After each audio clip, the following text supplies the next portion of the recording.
नमस्कार विद्यार्थी मित्रांनो, ग्रो अकॅडमी युट्यूब चॅनलवर तुमचे मनापासून स्वागत आहे. विद्यार्थ्यांची सर्वात मोठी समस्या म्हणजे कोणी कोणता पेपर द्यावा, विषय निवड कशी करावी. त्यानंतर विद्यार्थी मित्रांनो, तर त्यानंतरची गोष्ट म्हणजे तुम्ही कोणत्या मीडियम मधून पेपर दिल्यानंतर कोणत्या मीडियम मध्ये त्याचा पेपर कसा येतो याबद्दल सुद्धा आपण आजच्या या व्हिडिओमध्ये चर्चासत्र राबवणार आहोत. चला तर मग मित्रांनो, आपले प्रश्न घेऊन आलेलो आहे. सर्वात प्रथम ज्या लोकांनी बॅच जॉईन केलेली नाही त्यांच्यासाठी इथे संपर्क क्रमांक लिहून ठेवतो. बॅच जॉईन कराच करा, पण त्याच्यासोबत तुम्हाला अभ्यास सुद्धा करावा लागणार आहे. मी काय असं टॅम्प पेपर वगैरे वगैरे असलं काही लिहून देणार नाही. नक्कीच तुम्हाला अभ्यास करावा लागेल. मी माझ्या मार्गदर्शनाचं काम करणार आहे. तुम्ही तुम्ही तुम्ही अभ्यास सुद्धा करायचा आणि ही परीक्षा आपल्याला दोघांना मिळून क्रॅक करायची आहे, हे डोक्यात ठेवा. तर पहा मित्रांनो, महा टीईटीचे 2 पेपर आहेत. बरेच विद्यार्थ्यांची कॉल येत आहेत की सर पेपर कुणाला देता येतो, कुणाला कोणता पेपर देता. आपण डीएड पासून सुरुवात करू. डीएड आणि डीएड हे 12वी नंतर असतं. डीएड प्लस 12वी असाल तर तुम्हाला फक्त पेपर 1 फर्स्ट पेपर देता येतो. फर्स्ट पेपर देता येतो. त्याच्यानंतर तुमच्याकडे जर डीएड प्लस पदवी असेल, 12वी प्लस पदवी काय असेल ती पदवी, तुम्हाला सेकंड पेपर देता येतो. फर्स्ट व सेकंड दोन्ही देतात. फर्स्ट व सेकंड दोन्ही पेपर देता येतात. ओके.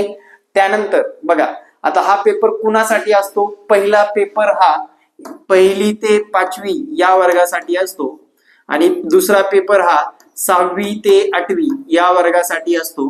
पहिला पेपर दुसरा पेपर जर तुम्ही डीएड आणि पदवी असेल तर पहिला आणि दुसरा दोन्ही पेपर पास असाल तर तुम्हाला शिक्षक भरतीमधील सर्वाधिक जागामध्ये संधी मिळत असते. लक्षात ठेवा, सर्वाधिक जागेत संधी मिळत असते.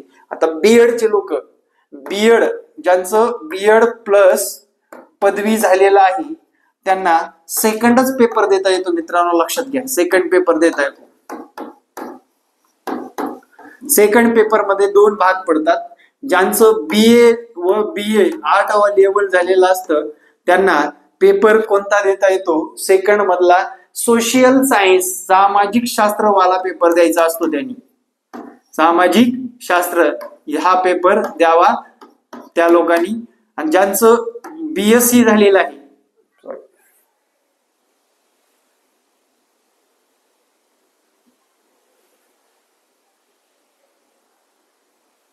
ज्या लोकांचं बीएससी झालेलं आहे, काय बीएससी झालेलं आहे त्या लोकांना बीएससी बीएड ज्या लोकांचं झालेलं आहे त्यांना सेकंड पेपर देता येतो.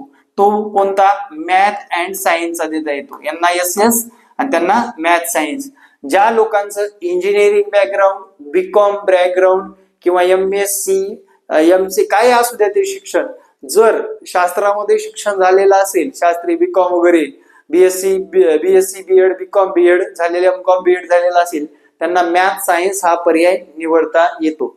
अजून एक गोष्ट येते सांगण्यासारखी, बीए आहे सोशल सायन्स ऐवजी काही लोकांना मॅथ सायन्स सोपं जातं, ते मॅथ सायन्स घेऊ शकतात का, नो. तसेच जर बीएससी वाल्याला वाटलं बाबा आपल्याला मॅथ सायन्स अवघड जाते तर सोशल सायन्स घेऊ शकतात का, घेऊ शकतात. ठीक आहे. बीएससी वाल्यांना सोशल सायन्स मधून टीईटी पात्र केली तरी कुठलीही हरकत नाही, हे डोक्यामध्ये ठेवा. ठीक आहे. त्यानंतरचा मुद्दा, याला वयाची कुठलीही अट नाही. ओके. आता थोडक्यात शिक्षक लोकांसाठी सांगतो.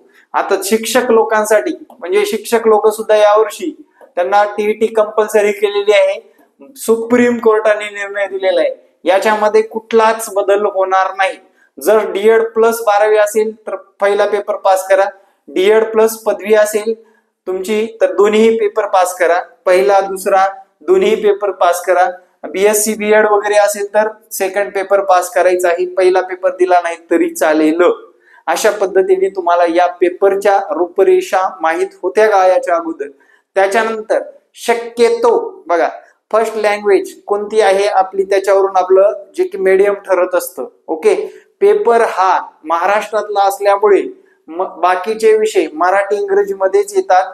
फक्त आणि फक्त विद्यार्थी मित्रांनो तुम्हाला लँग्वेज चेंज करता येते फर्स्ट लँग्वेज मध्ये. सेकंड मध्ये दोनच ऑप्शन आहेत आणि सारखी लँग्वेज ठेवता येत नाही. फर्स्टची सारखी सेकंडची सारखी ठेवता येत नाही.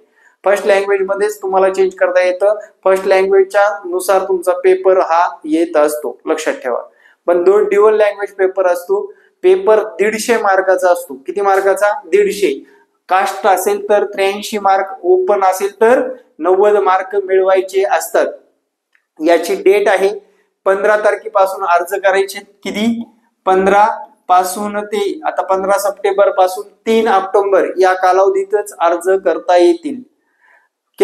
परीक्षा केंद्र विचारलेले असतात. परीक्षा केंद्रे टाकायची, व्यवस्थितरित्या बाकी सर्व माहिती भरायची आणि व्यवस्थितरित्या सबमिट करून आपल्याला तो अर्ज डाउनलोड करून ठेवायचा आहे सद्यस्थितीमध्ये. आता आपल्याकडे उरले 60 दिवस. या 60 दिवसात अभ्यासाचं नियोजन कसं असावं? तर मित्रांनो तुम्हाला इथून पुढे लक्षात घ्या, 60 दिवसामध्ये काय करायचे? एक 45 दिवस अभ्यास करायचे प्रॉपरली. म्हणजे जे शिक्षक सांगतील तेच करा. जे शिक्षक सांगतील ते 45 दिवस अभ्यास. मी माझ्या विद्यार्थ्यांना तेच करायला लावणार आहे आणि शेवटचे 15 दिवस काय करायचं ते सुद्धा सांगणार आहे आजच. ठीक आहे. 45 दिवस तुम्हाला होईल तेवढा अभ्यास करा. ऑनलाईन क्लासच्या माध्यमातून असेल, नोटच्या माध्यमातून असेल, क्वेश्चन पेपरच्या बेसिकवर असेल, सगळ्या गोष्टीवर. पण या परीक्षेला अजून आवर्जून सांगतो, या परीक्षेला कोणतीही सूट नाही. लक्षात घ्या, कोणतीही सूट नाही. या पेपरला कोणती सुप्रीम कोर्टाच्या निर्णयानुसार तुम्हाला महाटीईटी किंवा सीटीईटी पास करावीच लागणार आहे. सर टीईटी पास करणं बंधनकारक आहे का? सीटीईटी करा. जमत असेल टीईटी पास करा. टीईटी मध्ये 3-4% रिझल्ट लागतो आणि अख्ख्या भारतात सीटीईटीला पण तेवढाच रिझल्ट लागतो. पेपरचा पॅटर्न अजिबात चेंज होणार नाही. काही अफवा उठून व्हिडिओ व्ह्यू साठी काही थंबनेल ठेवत चाललेत. ते पेपरचा पॅटर्न अजिबात चेंज झालेला नाही. मागच्या पेपर सारखंच पाठ्यपुस्तकावर आधारित तेच पेपर असणार आहे. त्याच्यामध्ये कुठलाही बदल झालेला नाही. ठीक आहे. त्याच्यानंतर लक्षात घ्या, या 45 दिवसामध्ये तुम्हाला क्लास अटेंड करत असाल क्लास करा. सेल्फ स्टडी करत असाल नोट्स प्रॉपरली वाचा. सेल्फ स्टडी करत असताना तुम्हाला तुमच्या नोट्स मॅटर करतात. ते विषयानुसार नोट्स आहेत का? काही लोकांना विषयच माहित नाही. त्यावेळेस आपल्यासारख्या चॅनलचे 10-12 व्हिडिओ बघा व्यवस्थितरित्या. आपल्या चॅनलवर नुसती मार्केटिंग आणि क्लासलाच पोरं गोळा केली जात नाहीत. विद्यार्थ्यांना माहिती सुद्धा पुरवली जाते. कारण मी या क्षेत्रामध्ये मागच्या 10 वर्षापासून व्यवस्थितरित्या प्रत्येक मॅन टू मॅन काम करत आहे. प्रत्येकांच्या समस्या व्हिडिओच्या माध्यमातून सोडत आहे. तुमची कुठलीच समस्या आणणार नाही आपल्या चॅनलला सबस्क्राईब करून ठेवलं तर. ठीक आहे. त्यानंतर सेल्फ स्टडी 45 दिवस क्लास वगैरे तुमचं सगळं करायचं. पण शेवटच्या 15 दिवसामध्ये मागच्या क्वेश्चन पेपर आणि पुढे संभाव्य काही प्रश्नपत्रिका आपल्याला सोडवायची. लक्षात घ्या. बस एवढा ही स्टडी तुम्हाला ही परीक्षा पास करून देईल. ठीक आहे. मागचे क्वेश्चन पेपरचा आधार घेऊन पुढे काही संभाव्य प्रश्नपत्रिकेवर काम करायचंय. मागचे क्वेश्चन पेपर रिवाइज करणं खूप इम्पॉर्टंट आहे, खूप महत्वाचं आहे. लक्षात ठेवा. खूप म्हणजे खूप फार महत्वाचं आहे असं म्हणाल. आता क्वेश्चन पेपर सर तुमच्याकडून मिळतील का? तर विद्यार्थी मित्रांनो मागचे क्वेश्चन पेपर तुम्ही बुक घेऊन टाका. सरळ सरळ मी बुकची मार्केटिंग करत नाही. विद्या भारती पब्लिकेशनचं प्रश्नसंच हा सुंदर आहे, तो घेऊन टाका सरळ सरळ. मी पण येऊ का माझ्या जवळ ठेवलेला असता विद्या भारतीचा प्रश्नसंच. कारण विद्यार्थ्यांना शिकवायचं म्हटल्यानंतर त्या प्रश्नांचं प्रॉपर नॉलेज घेऊनच शिकवावं लागतं. इथे काय भाडे तत्वावर नाही मित्रांनो. आपण प्रॉपरली विद्यार्थ्यांशी कनेक्टेड राहून विद्यार्थ्यांना एक एक प्रश्नांचा आवाका कसा जिंकता येईल हे पाहत असतो. आज मी सकाळी एक लसावी मसावीचं लेक्चर घेतलं. असल्या कृत्या सांगितल्या. कसाही प्रश्न आला तर बाय ऑप्शन कसं जायचं हे सुद्धा सांगितलं मित्रांनो. एकदम ट्रिकने ही परीक्षा पास आउट होता येते. उगाच कुठलं तरी वाचत बसायचं, कुठलं तरी क्लास ऐकत बसायचं, दिवसभर फक्त युट्यूबवरलेच व्हिडिओ बघायचे, ह्याच्याने नुकसान होऊ शकतं मित्रांनो. लक्षात ठेवा. आणि संध्याकाळी आपण 8 वाजता ऋतिका मॅमचं डेली सीडीपीचं लेक्चर घेतोय. त्याचा फायदा सर्वांनी करून घ्यायचा आहे. सर्वांनी लेक्चर बुडवू नका, फक्त लेक्चरच करा तेवढे. त्या सीडीपीचं डेली लेक्चर करा. डेली तुम्हाला त्याचा फायदा नक्की होणार आहे. लक्षात ठेवा. नसेल जमलं तर ते तिथं सेव्ह राहतं युट्यूबला. या युट्यूबला आपले सबस्क्रायबर लाख क्रॉस झाल्यामुळे आपण ते लेक्चर एकदम फ्री मध्ये ठेवलेलं आहे. तिथे एकही रुपया काय केलेला नाही, आकारलेला नाही. बाकीच्या लेक्चरला आपल्याला फीस आकारलेली आहे. आपले क्लास सुद्धा लाईव्ह आहेत. या पुढल्या दिवसामध्ये करू शकता तुम्ही. रेकॉर्ड सुद्धा आहे. आणि विद्यार्थी मित्रांनो कुणाकडेच नसलेल्या अशा ई नोट्स आहेत. आता मला सांगा, जर एखाद्या पीडीएफ नोट्स मध्ये दम असेल तर ती पीडीएफ शेअर होते का रे? सांगा ना. त्या पीडीएफ नोट्स मध्ये दम असेल, खऱ्या अर्थाने त्याच्यामध्ये नोट्स मध्ये जर ताकद असेल तर ती व्हॉट्सअपवर शेअर केली जाते का? याचं उत्तर यस किंवा नो सांगा मला. म्हणजे त्या नोट्स मध्ये ताकद नसल्यामुळे ती शेअर होत चालली आहे. चला, गेल्या वर्षी पण दिली होती, या वर्षी पण करा शेअर उगाच. अरे त्याच्यात काहीच नाहीये म्हणून शेअर होते. आमच्याकडे ई नोट्स तुमच्या मोबाईल मध्येच वाचता येतात. जर घरपोच हव्या असतील तर ऍड्रेसवर 5 ते 7 दिवसामध्ये प्रॉपर प्रिंट सह म्हणजे हे केलेलं प्रिंट तुम्हाला घरपोच मिळते. म्हणजे जी पीडीएफ नोट्स म्हणजे काय रे? पीडीएफ म्हणजे व्हायरल झालेले पीडीएफ गोळा करायचे आणि फेकायच्या विद्यार्थ्यांना, ह्याला पीडीएफ म्हणतात का? त्याच्यात प्रॉपरली आहे का काय? आणि त्यात विद्यार्थी गुंतवून त्याचा वेळ वाया जातो. एवढंच मी म्हणेल मित्रांनो. पटत असेल तर मी घ्या म्हणून जबरदस्ती करत नाही.